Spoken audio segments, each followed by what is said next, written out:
Senhoras e senhores, boa noite. Começa a Câmara Aberta Sindical, o programa que debate o mundo do trabalho. Eu quero pedir desculpas pelo atraso. Nós saímos no horário certo. Acontece que não achávamos um bendito táxi para vir da Vila Buarque até aqui, que deve dar 1,5 km, 2 km.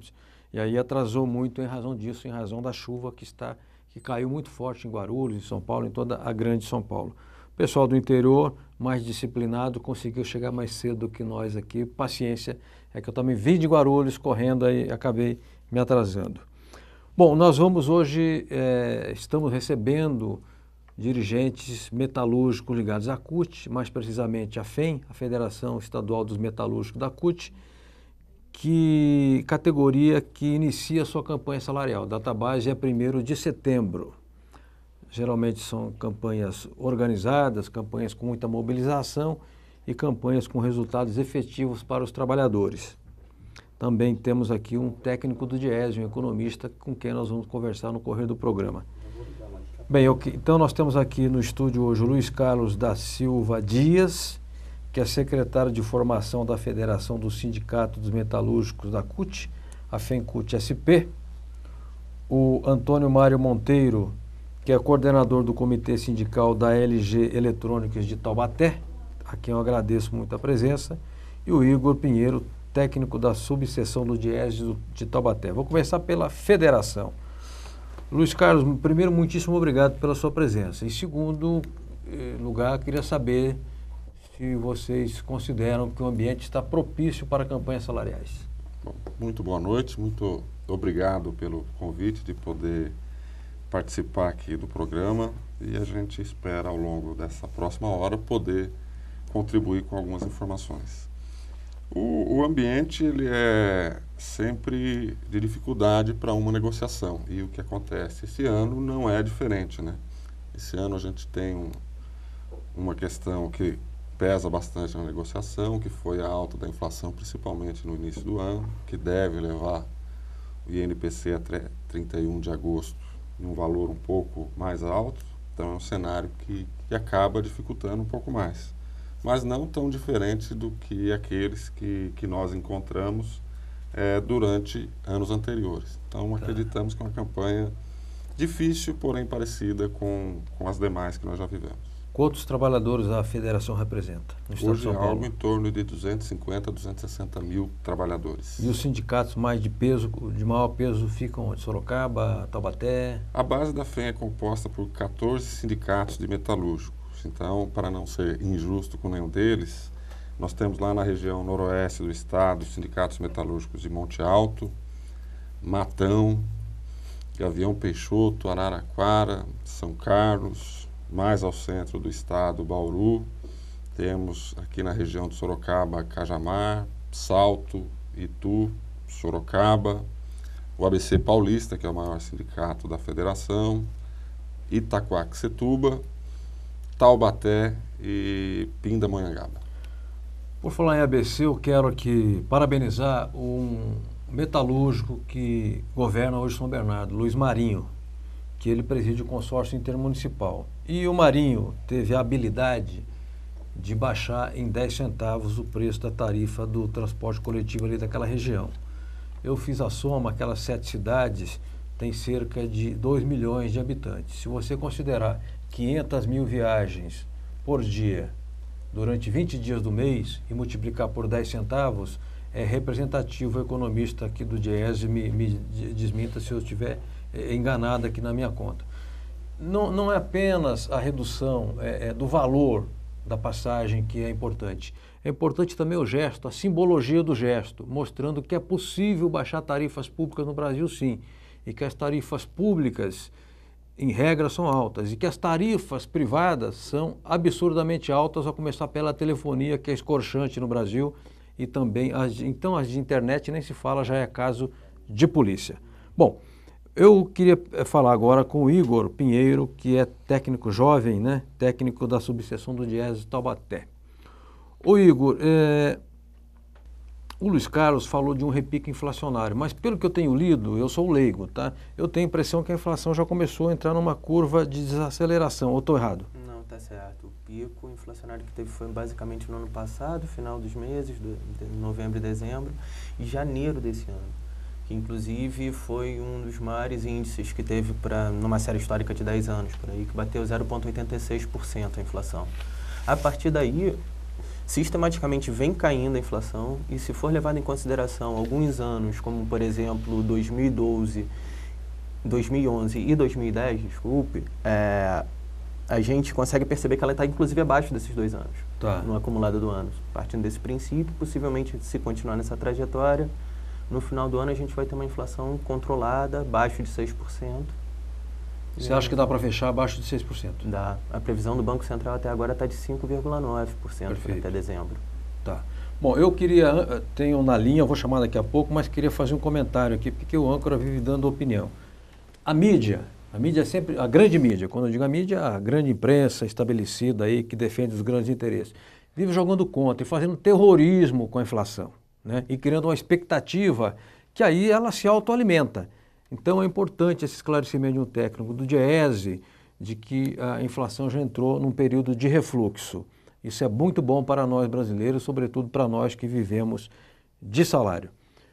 Me informa aqui o Enésio que nós já podemos chamar a vinheta do Na Linha, é isso? Bom, então vamos chamar a vinheta do Na Linha e na sequência a gente toca aqui com o Antônio Mário Monteiro de Taubaté, ok? Vamos lá?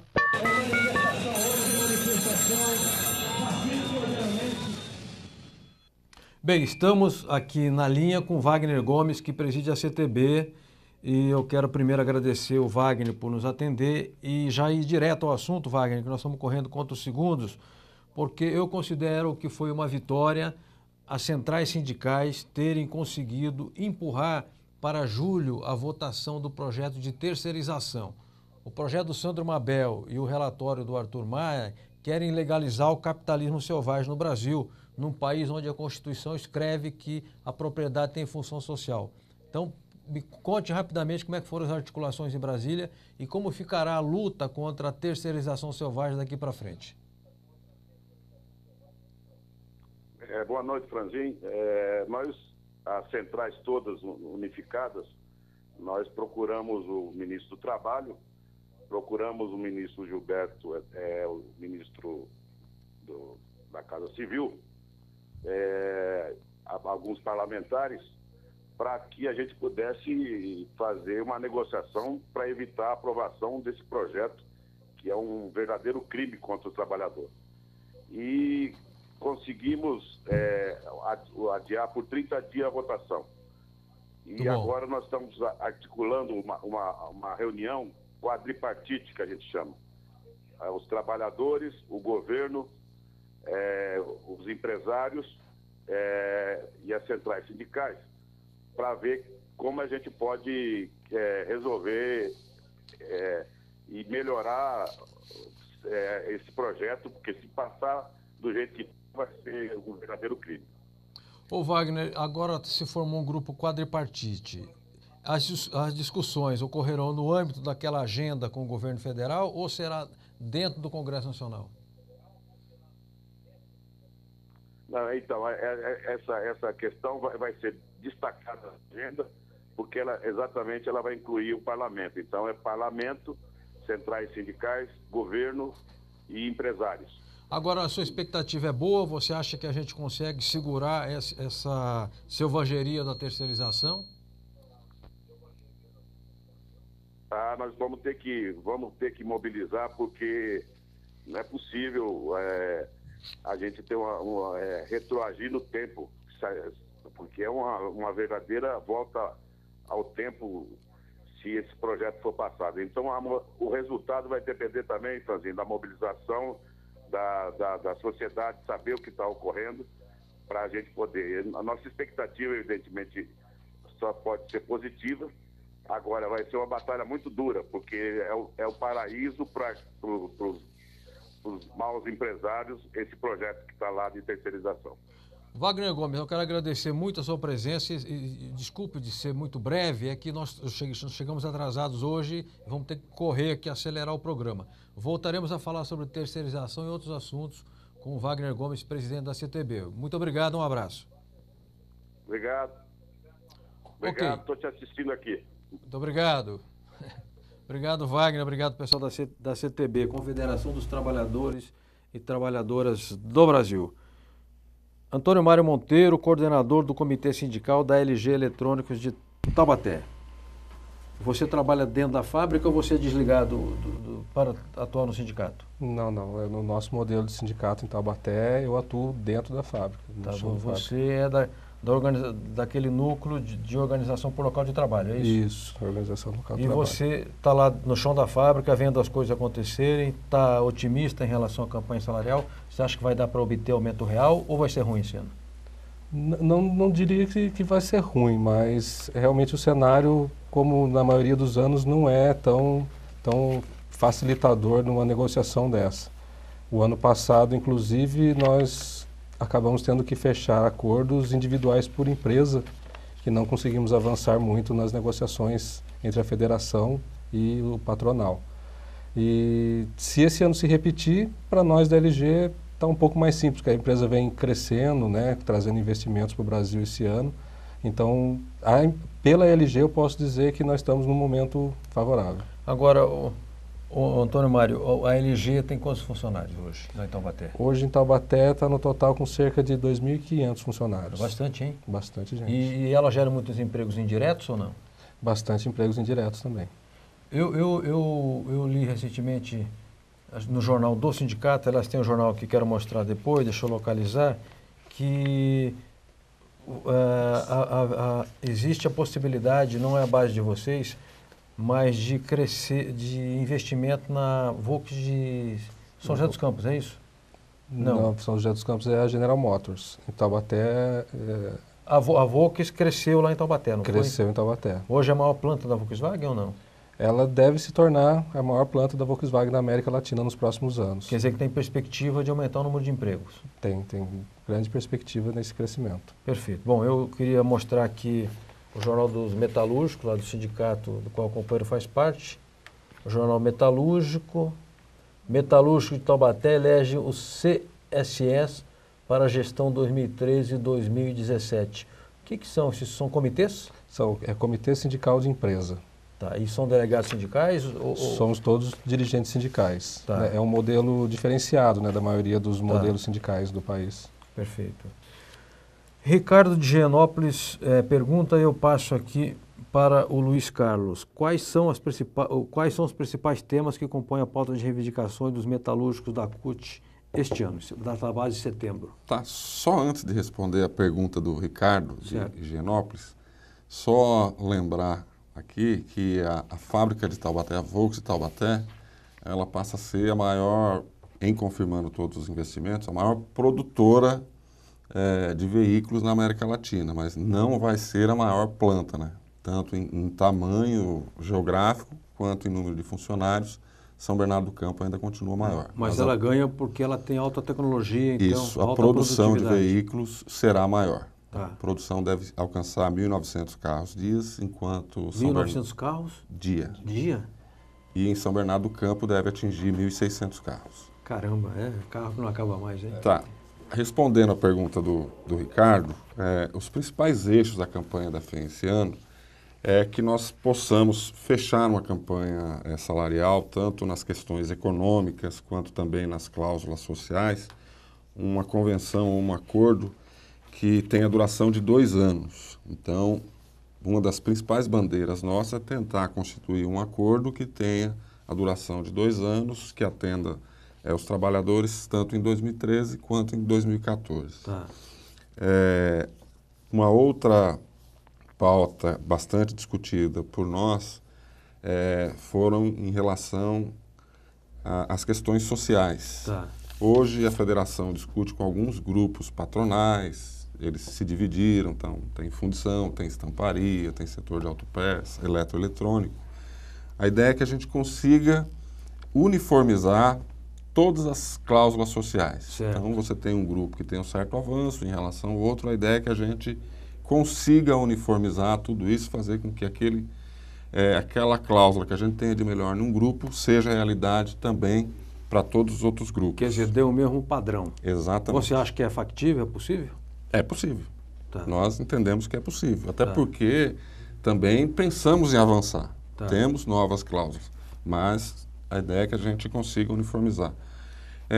Como a gente sempre trabalhou, não vamos desistir nunca, que é a questão de valorizar os pisos salariais, né? Ou seja, o salário de entrada das pessoas que vêm para o mercado. Então, quanto mais a gente consegue valorizar o piso, você traz aquele trabalhador que está chegando agora numa condição de uma renda melhor, de consumo melhor e de uma valorização profissional melhor. Perfeito. A questão econômica nossa, de novo, nós vamos brigar pela reposição integral do INPC, do período de 12 meses, né? Estamos falando de setembro do ano passado a agosto desse ano. Tá. E também por aumento real de salário, que é algo que a gente já vem trabalhando ao longo dos anos. Aí, nos últimos 10 anos, a gente conseguiu uma evolução em termos reais bastante significativa. E esse ano, novamente. Por fim, algo que para nós, não vamos ouvimos agora que a entrevista do Wagner Gomes tem a questão da terceirização, a regularização Sim. da terceirização, que é de fato um crime, mas para nós trabalhadores a pauta que deve se colocar é a redução da jornada. Redução para 40 horas.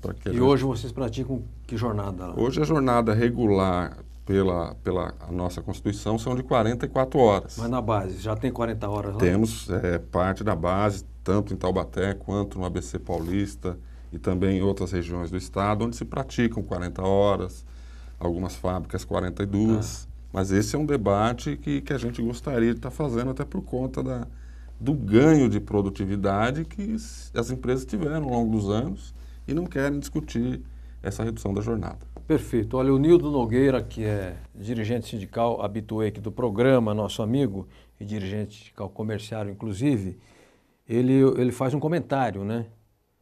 Tem que fazer uma conscientização perante os trabalhadores e o governo, o que fazer com os empresários, que ele está dizendo que a terceirização é um retrocesso muito grande. Então tem que conscientizar o trabalhador a respeito disso. As centrais, em hipótese alguma, têm que aceitar esse acordo. Será um caos para os trabalhadores e para o sindicalismo. Aliás, o Diese, eu queria que o Igor confirmasse, passa 2 dados que eu considero assim muito impactantes. Que o trabalhador terceirizado ele ganha cerca de 27% a menos. E que ele também, a rotatividade é bem maior com o terceirizado. É fato? Você tem dados sobre isso, Igor? Aqui não, mas eu posso te garantir que sim. E ainda tem mais uma. Geralmente os acidentes de trabalho ocorrem em empresas terceirizadas com maior frequência do que nas empresas matrizes. Isso se deve a quê?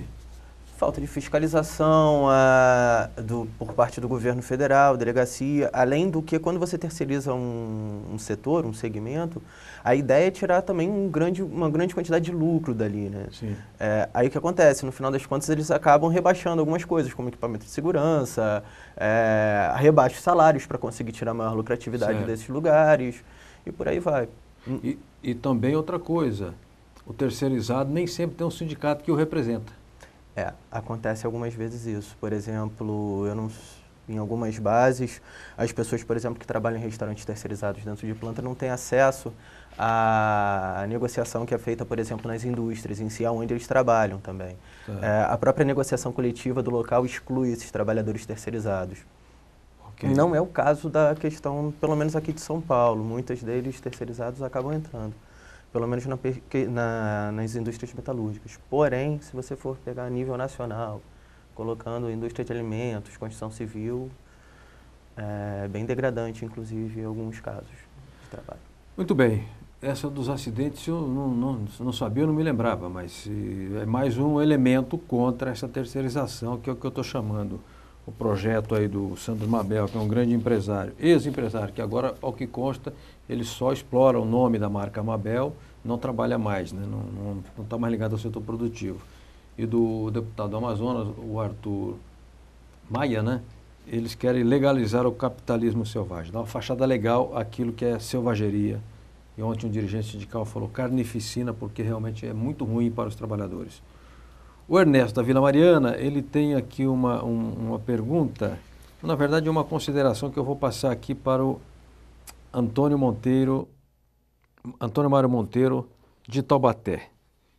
Ele diz, IBGE e CNI divulgaram o crescimento da produção industrial, acho que em abril, se não me engano. Portanto, o cenário é bem propício para reivindicações. Diante disso, dá para achar que a campanha salarial dessa temporada será menos complicada? Apesar que o crescimento não é um crescimento modesto, né? É um crescimento bem modesto da indústria, sim. Claro que nós, na negociação, levaremos em consideração isso, mas, infelizmente, usando o seu exemplo aqui da grande mídia, ela vem explorando muito essa questão da crise mundial e que isso tem afetado muito o Brasil, né, que estamos em queda, como os países da Europa e Estados Unidos, o que não é verdade. O Brasil está saindo bem até nessa crise. E realmente houve um pequeno crescimento em vista de outros anos, mas não o suficiente para que a gente tenha uma campanha tranquila. Tá. Bom, estão me avisando que chegou a hora do intervalo. No 30º minuto a gente faz um intervalo. Tem duas mensagens de duas entidades sindicais. Jogo rápido, daqui a pouco a gente volta para falar da campanha salarial dos metalúrgicos ligados à CUT, cuja database é 1º de setembro.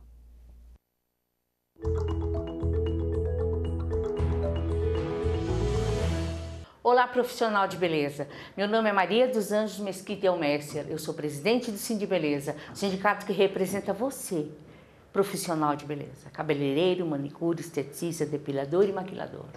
A partir do momento que a nossa categoria foi regulamentada, exija o seu registro em carteira, os seus benefícios, a sua garantia e o bem-estar da sua família.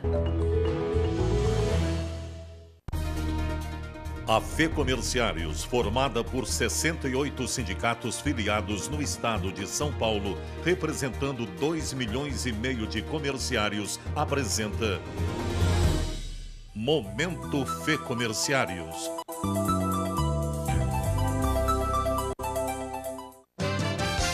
A embaixadora do Brasil na Suíça, Maria Nazaré Azevedo, recebeu dia 5 de junho na sede da Embaixada em Genebra o presidente Mota da FEComerciários e os delegados das centrais sindicais brasileiras sobre a participação das comissões de trabalho na 102ª Conferência da OIT, que acontece até 20 de junho. Maria Nazaré estava acompanhada da ministra conselheira da Missão Permanente do Brasil em Genebra, Maria Luísa Escorel de Moraes. Cerca de 60 pessoas participaram do encontro, entre elas dirigentes da CNTC, o presidente Levi Fernandes Pinto e o diretor Lourival Figueiredo, que fazem parte da delegação da Força Sindical. Ainda no dia 5 de junho, a delegação de dirigentes comerciários da Força Sindical, liderada pelo presidente Mota da FEComerciários, se reuniu na sede da Uni Global, na cidade de Nyon, com o secretário-geral da Uni da Suíça, Philip Jennings, e Alke Bossinger, presidente da Uni Comércio. Em pauta, a necessidade de organizar globalmente as questões que envolvem os trabalhadores do comércio em razão do crescimento do setor em todo o mundo. Durante a reunião, o presidente Mota deixou claro que os comerciários brasileiros estão em um ótimo momento, pois conseguiram a regulamentação da profissão, conquista obtida pela atuação unitária das centrais sindicais, das federações e dos sindicatos filiados. O presidente Mota e lideranças das centrais sindicais participaram no dia 11 da reunião da Comissão de Constituição e Justiça da Câmara dos Deputados, que discute a PL 4330/2004, que regulamenta a terceirização no país. Cerca de 50 sindicalistas se manifestaram contra a aprovação da medida durante a reunião. Nesta quarta-feira, dia 12, na sede da FEComerciários, o presidente Mota, dirigentes sindicais e coordenadores das regionais receberam o representante do Walmart. Foram retomadas as conversas e discussões sobre problemas pontuais da primeira reunião, que aconteceu em abril.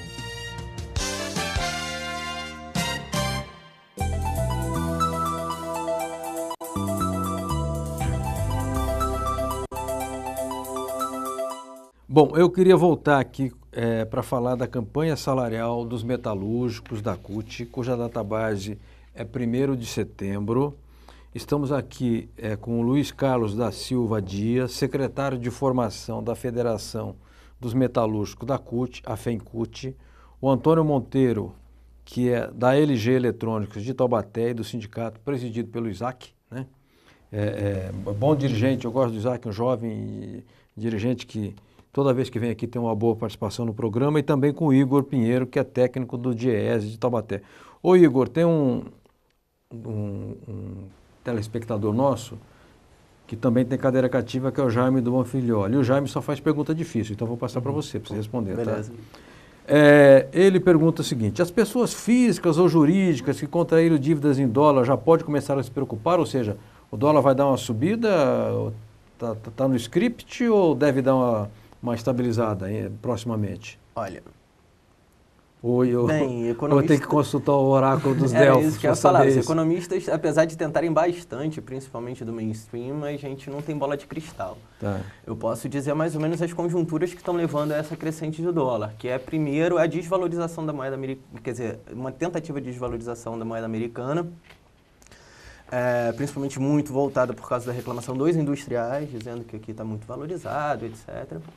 Porém, devido a pressões inflacionárias e do jeito que está os ataques dos veículos de comunicações com relação à inflação, acho muito improvável que o dólar vá subir mais do que já está. Para te falar a verdade, é bem possível de voltar ao patamar de 2,10 no máximo.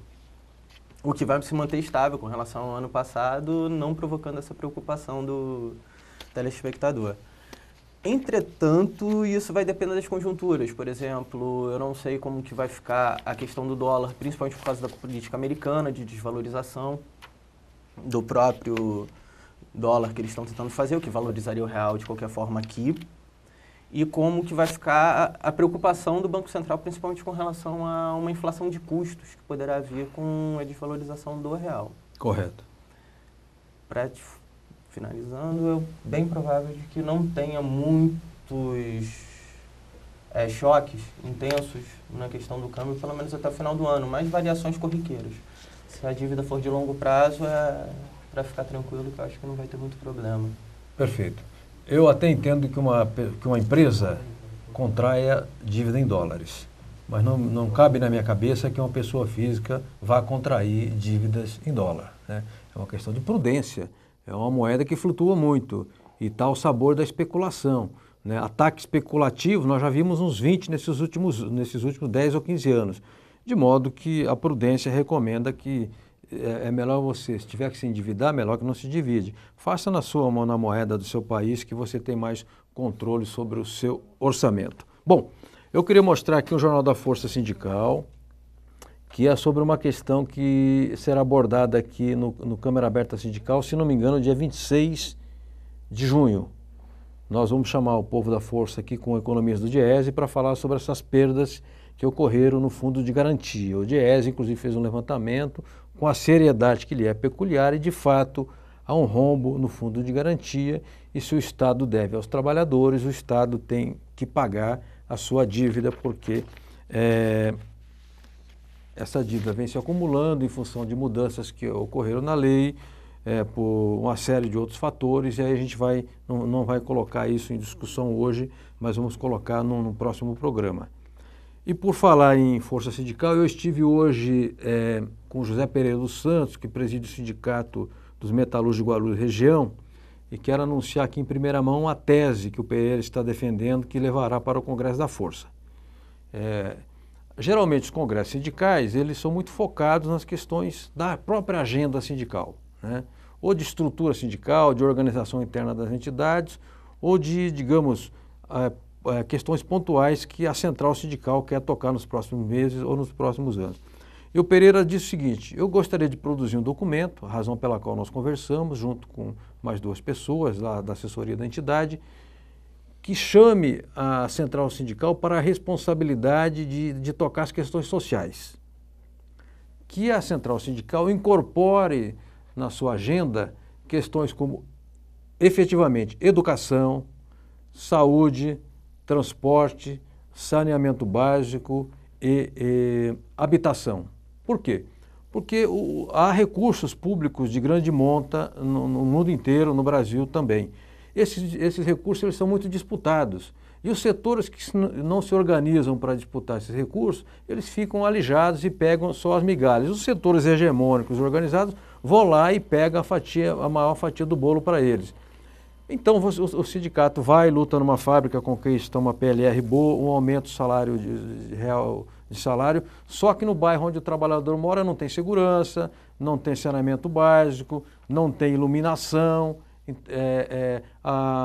não tem UBS para atender lá as pessoas, falta um leito nos hospitais. Então a preocupação do Pereira eu achei corretíssima para que as centrais sindicais, no caso a Força, no seu congresso em julho, adote essa bandeira da luta social, da luta das questões sociais. Então eu disse que anunciaria em primeira mão hoje, estou aqui fazendo.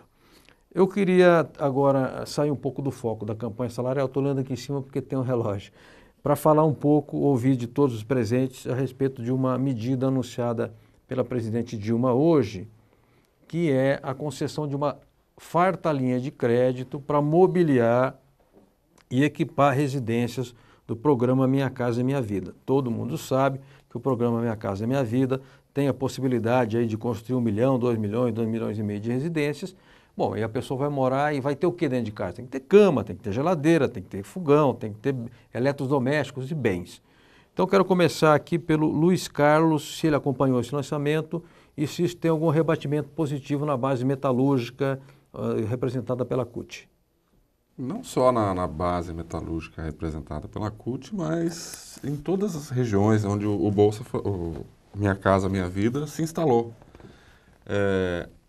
Para a base da CUT, você obviamente que vai ter um avanço, porque significa que, por exemplo, empresas da linha branca, que produz lá a geladeira, o fogão, a máquina de lavar, aumentam a sua produção em função desta nova demanda que surge, afinal de contas são 18 bilhões, o que faz com que você eleve o nível de emprego e talvez consiga elevar o nível de salários. Então, a medida é extremamente acertada da presidenta Dilma, também por parte da questão social, muito bem naquilo que você falou, o sujeito acaba ou a sujeita acaba recebendo a casa e tem dificuldade imobiliária de comprar mobília, e hoje ela recebe uma casa em uma condição muito melhor e sabendo inclusive que é possível você, em regiões onde você tem essas empresas, desenvolver isso lá mesmo, né? Tá. Talvez coubesse a gente tentar conversar com o presidente no sentido de falar, vamos utilizar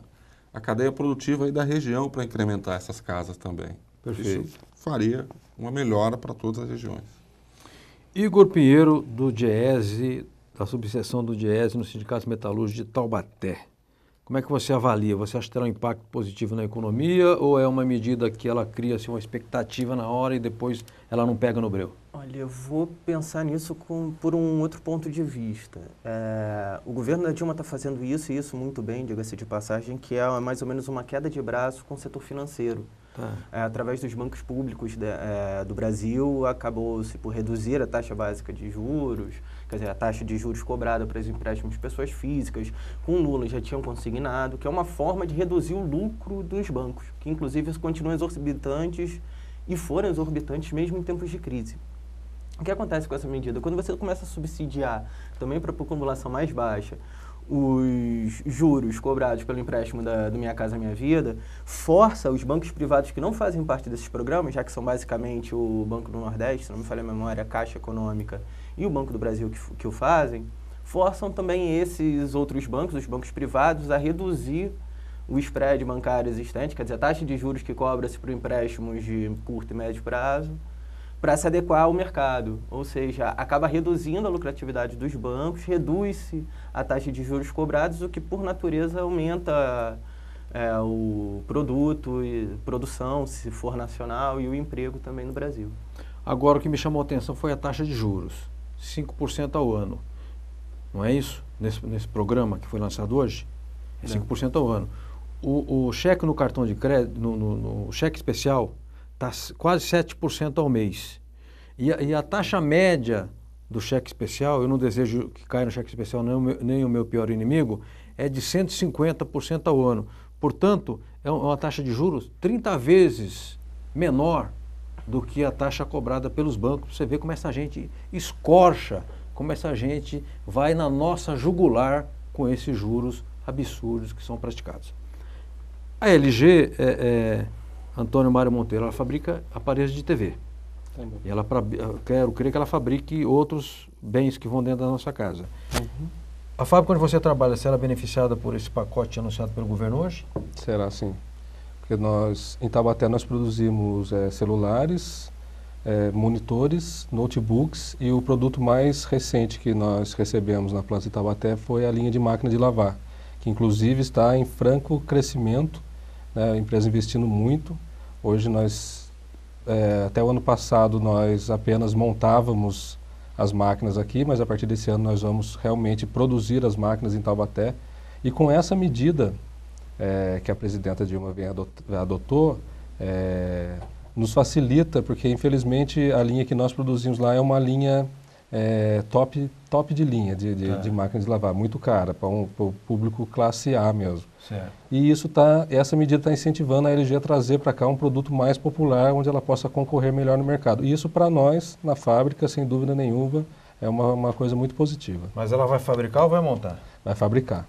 Então, inclusive, ela vem já há mais de 2 anos desenvolvendo fornecedores para que nem partes venham de fora, que seja tudo produzido no Brasil, ou em sua maior parte.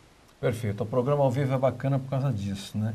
Assim, o Jaime já fez aqui uma réplica no caso. Né? Para Franzinha, é importante lembrar que o brasileiro está viajando muito para fora do país e utilizando seu cartão de crédito. E as faturas em dólares estão chegando agora para pagarem. Bom, você está dando duas notícias, uma boa e uma ruim. Primeiro que o brasileiro tem mais dinheiro para viajar, e a ruim é que está se endividando. Ô Jaime, uma vez eu fui para a Argentina. E sabe o que me espantou? O tamanho das malas. Eu não sabia que tinha mala desse tamanho. Tem mala de 1,5 metro de altura, 2 metros. Que o brasileiro, eu quando viajo, eu vou descansar. E se são locais que tem livrarias, tem museus, etc., eu vou nesses lugares para, digamos, buscar expandir o meu padrão cultural. Agora, a classe média, deslumbrada, histérica, viaja para fazer compras. Uma amiga minha se casou e comprou o vestido de noiva nos Estados Unidos. Tem a Rua São Caetano aqui do lado, onde ela poderia muito bem ter comprado o vestido dela. Então, existe uma histeria da classe média de que viajar é fazer compra. Aí vai lá, se empanturra, se endivida, depois fica reclamando do preço do dólar. Olha, temos todo o litoral brasileiro, que deve ser o maior litoral do mundo utilizável. Temos as distâncias climáticas, centenas para você escolher no Brasil inteiro.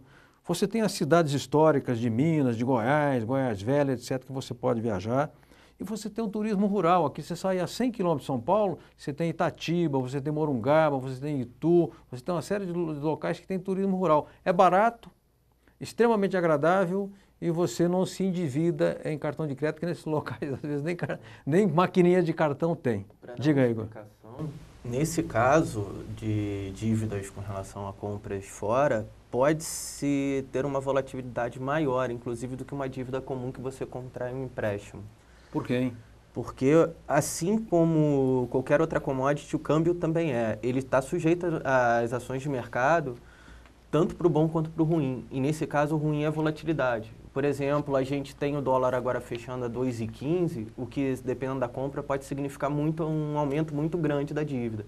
Entretanto, se você pegar daqui a 3, 4 dias e o Banco Central atacar com a venda de dólar para baixar, pode reduzir essa cotação, cair, por exemplo, para 2,10. Ou seja, nisso daí você perde, se por dólar ganha 40 centavos, 4 centavos. Se você fizer uma compra muito grande, por exemplo, trouxer a mala de 1,5 metro, isso vai fazer diferença assim no seu orçamento. Mas aí depende do dia que vier a fatura, depende da cotação do dia, depende das políticas que estão envolvidas. Mas é muito mais fácil ficar volátil da pessoa ter que gastar mais no curto prazo do que no longo. Perfeito, perfeito. Eu queria saber do Luiz Carlos da Silva Dias, secretário de Formação da Federação dos Sindicatos de Metalúrgicos da CUT São Paulo. Aliás, a federação é presidida pelo Birubiru, né? Exatamente. O Birubiru já esteve aqui no programa com a gente várias vezes. Bom, há uma pauta, os sindicatos se reúnem, coordenados pela federação, faz um seminário, geralmente a DIESE vai, faz análise de conjuntura, põe a parte econômica como é que está, perspectivas, etc. Aí você faz a pauta. Aí essa pauta ela é encaminhada para o segmento patronal. Perfeito. Vocês já entregaram a pauta para a Fiesp e vocês vão entregar fazendo um ato na Avenida Paulista? Como é que vai ser o formato? Tá. A pauta não foi entregue ainda, vai ser entregue a previsão, data marcada nossa no dia 4 de julho. O formato da entrega ainda não foi definido. É possível que a gente novamente faça o ato lá na Paulista, em frente ao prédio da Fiesp, mas isso vai ser definido numa reunião nossa semana que vem. Semana passada nós já fizemos plenária com todos os sindicatos, dirigentes de todos os sindicatos do Estado de São Paulo, aprovamos a pauta, perdão, o calendário de ações, o calendário de assembleias por sindicato e a data do dia 4 para entrega. Agora o formato nós estamos pensando um pouco, se mantém lá em frente à Fiesp um ato grande envolvendo trabalhadores de todo o Estado, ou se a gente desloca esse ano para alguma região do Estado ou para alguma fábrica, enfim. Semana que vem a gente define qual modelo da entrega da pauta. Bom, se a LG vai faturar agora, especialmente, que vai vender TV Máquina de Lavar, sugeri que se faça um ato lá na LG. Podemos aproveitar a oportunidade. Aliás, quando tem a campanha salarial, vocês fazem assembleia na porta da fábrica, vocês fazem assembleia na sede do sindicato, vocês costumam fazer aquelas paralisações? Como é que é o formato da campanha na fábrica onde você trabalha? Assim, a assembleia a gente faz no sindicato, porque a pauta tem que ser aprovada por toda a categoria, não é por uma fábrica exclusivamente, mas nós fazemos as assembleias nas portas de fábricas para estar posicionando o trabalhador com relação ao desenrolar da campanha. E se houver necessidade de paralisações ou outros atos nesse sentido, nós temos disposição de fazer, embora nos últimos anos não tenha sido necessário. A gente tem conseguido, através do diálogo, e conquistar na campanha salarial. A questão da PLR, participação no lucros ou resultados. Vocês negociam na empresa separadamente ou ela integra a convenção coletiva? Não integra a convenção coletiva. É discutido separadamente por empresa. E vocês já fecharam de 2013 ou não? De 2013 na LG nós já fechamos. E qual vai ser o valor lá? Nós fechamos uma PLR de R$ 5.800, já garantindo um abono salarial de R$ 1.200, totalizando R$ 7.000 de ganho extra para o trabalhador. Agora, ao final, o trabalhador recebe R$ 7.000 ou depende do cumprimento de metas? Tem o cumprimento de metas. Mas a gente toma muito cuidado na hora de estabelecer as metas com a empresa, porque a gente tem bastante conhecimento sobre o chão de fábrica, sobre a produção, a gente faz um mapeamento diário da produção, então a gente toma muito cuidado e estabelece as metas dentro de uma meta que é atingível pelo trabalhador. E para nossa sorte, esse ano, para nossa felicidade, a produção da LG vem crescendo muito. É bem possível que nós ultrapassemos, inclusive, o que já foi estabelecido para 100% das metas. Que beleza. Aliás, eu queria mostrar aqui um jornal de Goiás, dos metalúrgicos de Goiás, porque eu falei com o sindicato esta semana. Sindimetal de Goiânia, na verdade é um jornal que não é atual, mas fala da CIPAT metalúrgica. A CIPAT é a Semana Interna de Prevenção de Acidentes do Trabalho, né? Mas o que houve lá em Goiás esses dias foram mobilizações na Hyundai, na Mitsubishi, em Catalão, em Anápolis e acho que em Goiânia. E eu conversei com o Chorão, que é um sindicalista amigo meu que estava lá, até ele me ligou ontem à noite, e parece que o acordo de PLR lá foi, não sei se foi na Hyundai, na Mitsubishi, foi um bom acordo, podendo chegar a R$ 8.000. Eu considero um acordo de R$ 8.000 no Brasil, né, um acordo muito representativo. Bom, eu queria voltar aqui, vou aproveitar e explorar aqui o representante do Diese, né? Que o Diese faz as notas técnicas e faz muito análise setorial, né? E eu queria seguir aqui no caminho da indústria. Eu leio o Valor Econômico todo dia, né? Primeiro que é um bom jornal e segundo que é a obrigação profissional de ler, né? Eu, no Valor Econômico de hoje ou de ontem, não me lembro, eles deram uma matéria já mais ou menos antecipando o crescimento industrial de maio, tá? E parece que haverá algum crescimento também em maio. Eu queria saber do Diese se vocês estão fazendo uma prospecção do crescimento industrial, se este ano crescerá o segmento mais do que no ano passado.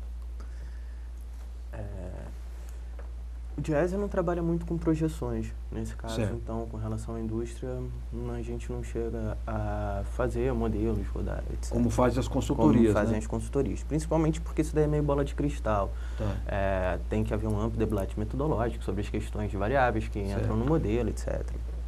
Entretanto, ficar melhor do que ano passado não vai ser muito difícil. Afinal de contas, a gente teve uma queda significativa na indústria de transformação, inclusive, se não me falha a memória, de 2,5%. Há uma possibilidade bem grande desse dado não se concretizar esse ano. Primeiro, porque até agora, por exemplo, se você pegar o acumulado dos últimos 12 meses, levando em consideração o PIB trimestral, a indústria está patinando em torno de queda de 1,2%. Certo. Entretanto, ainda se leva em consideração alguns meses que tiveram um desempenho ruim ano passado. Por que eu estou falando isso? A partir do meio do ano passado, e principalmente no final do ano, com o Programa de Sustentação do Investimento do Governo Federal, parte do Plano Brasil Maior, inclusive, se deu uma guinada na produção industrial, principalmente na produção de bens de capital, que é a força motriz da indústria. Se melhora os bens de capitais, com certeza as outras máquinas e equipamentos, quer dizer, os outros automotivos, significa que está indo bem, porque eles estão demandando as máquinas para a indústria nacional. Nesse caso, o cenário é um pouco melhor. A gente não trabalha com projeção, porém, espera-se, inclusive, um valor positivo no final do ano para a indústria de transformação, o que não tem desde 2011, o que é bem melhor do que no ano passado, inclusive. Agora, pelo que eu li, um setor que vendeu bastante foi o setor de tratores, máquinas agrícolas e veículos de passeio, né? Uhum. E você acha que esse crescimento ele é suficiente para impulsionar outros setores ou é restrito a um segmento? Não é muito restrito a um segmento por dois motivos. O primeiro é que a cadeia de produção que existe no Brasil das montadoras, basicamente, que produz máquinas agrícolas, carros, ônibus, etc., são grandes ainda aqui no Brasil. Ou seja, se tem um crescimento delas, todo esse segmento de estamparia também consegue crescer. E o segundo é por causa de uma das medidas tomadas pelo governo federal, que é o Inovar Alto, que força, entre aspas, através dos benefícios concedidos da isenção do IPI, as montadoras a ter um adensamento maior da cadeia produtiva aqui no Brasil, ou seja, parar de importar componentes, principalmente de alto grau tecnológico, e começar a serem produzidos aqui no Brasil para conseguir esse tipo de benefício. Ou seja, aliado a algumas outras políticas, como, por exemplo, renovação da frota de caminhões,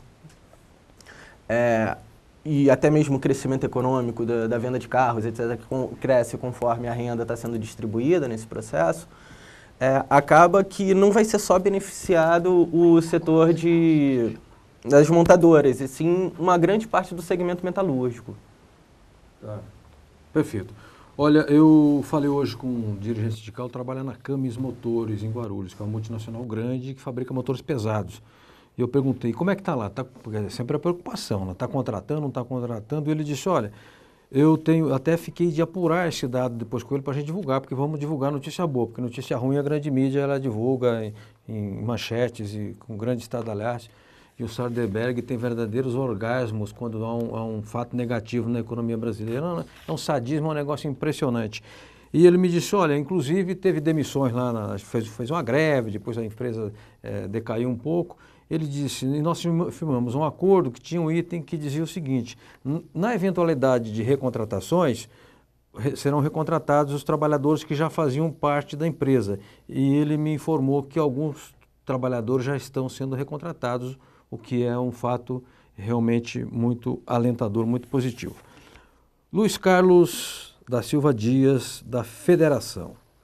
Uma negociação coletiva, ela tem uma pauta abrangente. E uma das preocupações do movimento sindical é com o primeiro emprego. Eu queria saber se vocês têm alguma cláusula relativa ao primeiro emprego.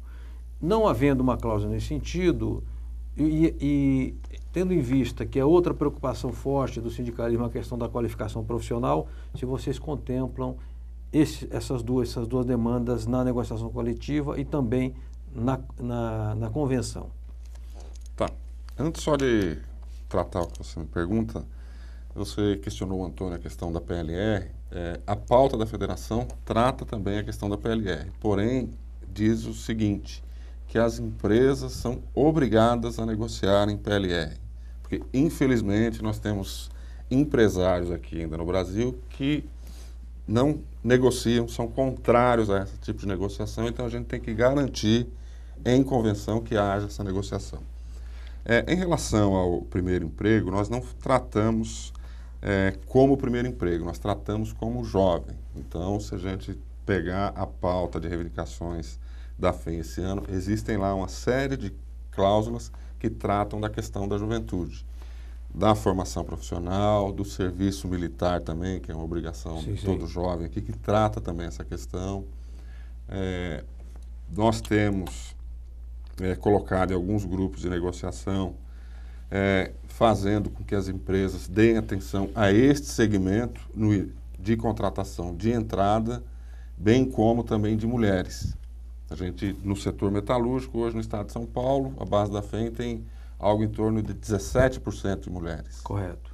Então, nós reivindicamos com todos os grupos que esse percentual venha subindo. A licença maternidade lá está em quantos dias? Alguns grupos já 180 e outros grupos ainda no que diz a Constituição 120. Perfeito. Mas há também para o segmento de mulheres, assim como de jovens, essa questão de contratar para que se aumente o número de oportunidade a esses jovens e também algo que a gente já tem estabelecido com alguns grupos, no que trata a respeito da rotatividade. Perfeito. Que é um dos grandes problemas que a gente enfrenta hoje, e a maior rotatividade se dá entre os jovens. Tá.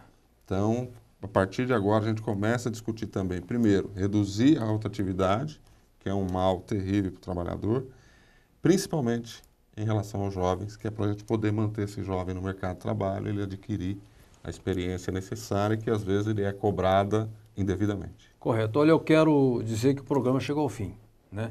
Nós começamos um pouco atrasados e aí isso encurtou o nosso tempo. Mas, de todo modo, acho que conseguimos fazer um programa aqui dando voz a um segmento importante, que são os metalúrgicos ligados à CUT, e também falando de outros assuntos de interesse dos trabalhadores, de interesse nacional. Quero, então, agradecer muito o secretário de Formação da Federação da FEM-CUT, Luiz Carlos da Silva Dias, o Antônio Mário Monteiro, que é do coordenador de comitê sindical da LG Eletrônica de Taubaté, muito obrigado também, e o Igor Pinheiro, técnico da subseção do DIES de Taubaté. Antes de chamar uma matéria rápida, uma mensagem da Contratu, que é a Confederação dos Trabalhadores em Turismo e Hospitalidade, e da Federação dos Comerciários, quero fazer um comentário rápido sobre fatos que vêm ocorrendo aqui em São Paulo, essas manifestações. É legítimo o direito de você protestar contra o seu governo, contra o dono do boteco, contra a igreja que faz barulho de noite, contra a boca de fumo que tem no seu bairro, contra tudo que tem de errado. É legítimo. Agora, não é legítimo você botar fogo em banca de jornal, quebrar vidro de estação de metrô e destruir bens públicos, porque é o povo que paga. A tradição do povo brasileiro de ir às ruas, inclusive desde que vem lá da luta pelo fim da Segunda Guerra, depois a luta pelo petróleo é nosso, a luta pela garantir, quando foi o Vargas se suicidou, para garantir a posse do Juscelino, a resistência toda ao golpe de 64, não teve quebradeira. Então, os setores radicalizados da pequena burguesia não podem impor a sua pauta, a pauta da sociedade. O direito de protestar é legítimo, gritar e xingar, etc. Agora, não de fazer quebradeira, a população de jeito nenhum apoia isso. Eu lutei contra a ditadura e não enfrentei soldado raso, não, enfrentei general. Portanto, eu enfrentei quem falava grosso e nós nunca precisamos fazer isso. Eu queria deixar essa mensagem, ninguém é obrigado a concordar comigo, mas como cidadão brasileiro me sinto no dever de expor aqui o meu ponto de vista. E agradeço a todos e a todas que nos assistiram aqui no Câmara Aberta Sindical e quarta-feira que vem voltaremos com o próximo programa tratando do mundo do trabalho. Muito obrigado a todos e a todas.